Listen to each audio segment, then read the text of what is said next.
كل مخلاف يكون له مسؤول مالي. احنا مثلا امامنا قضيه الان، الماثله امامنا حق الكتبه، المسؤول المالي اللي قد تفهم الناس عليه من البدايه الشركه قائد البحر ومن معها اللجنه، هذا مسؤول مالي عن القضيه حق صاحب الكتبه.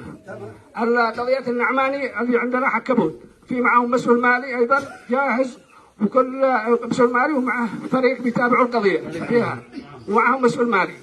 التبرع تكون على القضيه للقضيه، الدعم والمساعده يكون باسم القضيه نفسها، والمسؤول المالي ويقدم تقرير شهري او فصلي او كان بما وصل من تبرعات وما صرف من هذا الدعم والاسناد بشفافيه، وتنشر مثل ما تنشر التبرعات التي يستلمها، ما يعني بعيدا عن الكوارث والكلام اللي له فائده.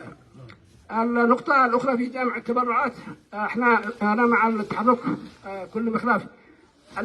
الشخصيه اللي حكمت المخلاف هو الذي يتبنى التحرك على كل مخلاف بجمع التبرعات لاسناد القضيه المعنيه، مش من المخلاف فقط، من على مستوى المديريه لكل قضيه بحده على حده.